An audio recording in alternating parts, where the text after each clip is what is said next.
Good afternoon. Welcome to ABC 123 Trader. It is 4 p.m. Eastern Standard Time. It's July 18th, 2023. I'm just doing an update on that volume cluster indicator I was telling you guys about. So what I did is I added some options to the indicator so you can understand how it all works. And we'll go through step by step here. So the market is just hitting 4 o'clock here. And what we're going to do is, I just want to check the numbers here. 637 right there. Okay. So what I try to do is a dumbed down version of order flow. Just to keep it as simple as possible so we don't actually have to look at too much information. Just enough that we can just look at the chart a little more clean with a little less clutter, and we can go from there. So basically, what the volume cluster chart on order flow, all I wanted to know per candle is where was the highest contract spot and sold at a certain price level. So out of all in one bar, for example, right here, there were 769 contracts, but the highest amount of volume was right at that price level right here. Maybe I'll just open this up a little bit bigger so I can understand what I'm getting at. Let me just open it so you can take a look here. So let's open this one candle. So for example, the red candle here, 2,000 contracts, but most of the volume was right here, and then on the next minute there was still another 1,800 contracts, same price point, but this is where all the volume was on both minutes right there.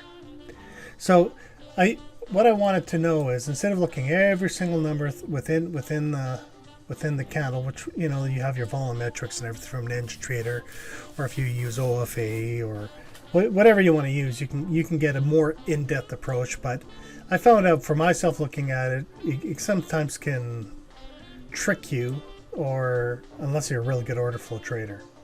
So with that being said, let's just dive a little bit deeper into the simplified version. So with the simplified version, what I have is I have different options. The first option, what I wanted to know, well, first let's take a look at all the volume.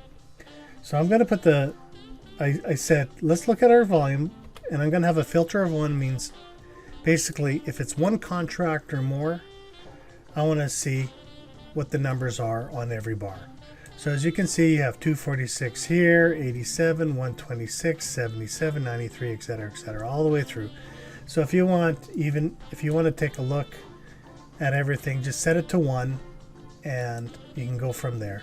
Well, you'll notice, especially the overnight sessions, the volume clusterings is very low contracts. Look at 19, 20, 19, 19, 19. See how consistent the numbers are? You can tell the bots are trading for him. But that's the game plan. And then when market open hits from the New York session, when the English or the London session and the New York sessions are working together, this is when you start getting twice as much volume, or insane amount of volume. See, 182, 119, 120.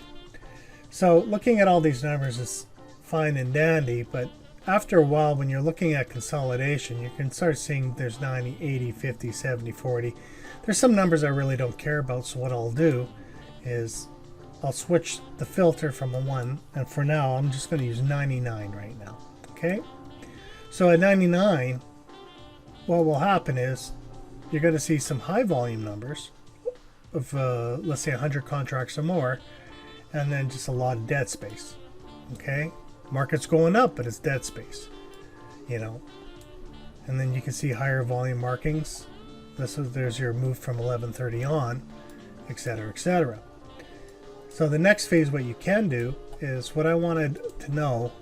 Usually in market open, I always like market open, and I wanted to know on the very first minute where was the high volume. Could be, I don't care what the volume number is, but I just want to know where the high volume line is. I made an error when I uploaded the Discord. You have to manually type in the time. It was set up to midnight, and so just make sure you add that up there. So for today, the contract was 172 on the very first minute. So from 9:30 on the 9:31 candle, this is technically the 9:30 to 9:31. Here we go. It's 172. So now let's just crunch the screen and see what happens here. So as you can see at 172, you can see where it's vibrating on the very first minute and then fires up eventually. It doesn't, of course, happen every day, but at least you got some kind of, you know, marker. Same thing again. 177, spike up, spike down, playing around, take off. Does it, and then throughout the day, or does it ever finish up? No, it was a runner that day, I guess. Okay. Next option that you have on the indicator here, what I wanted is, of course, your high volume nodes. So if I want to display the high cluster volume, I'm setting it for 200. For myself as an trader guy, I'll do, say, anything more than 200 contracts at one price point. Just tell me. And so what will happen is we have the 99 volume, right? Anything greater than 199, and then I have my high volume markers. Could be stop outs, or we know where our support and resistance are.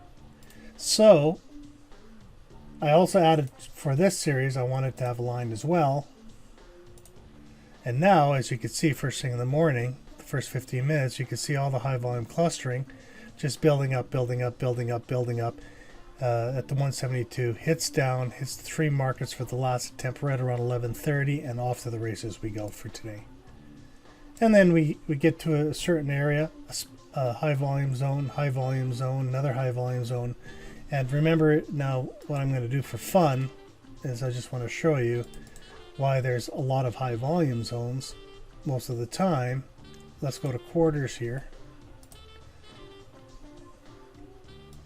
Let's open that up. Now if you look at where the high volume lines are, usually it's right by every quarter. So here's one here, another quarter here, another quarter here. This was 1940, a little less, but see how she vibrated between 40 and 50. Away we go. Another quarter. Vibrating again, we're hitting highs, and then away we go down. Let's close this screen. I'll just turn that off for a second. Keep on going from there. And then what the last option that I have high volume node spikes, which doesn't mean it was relatively higher volume, but not the ones that are over 200 contracts. So I put them for 150.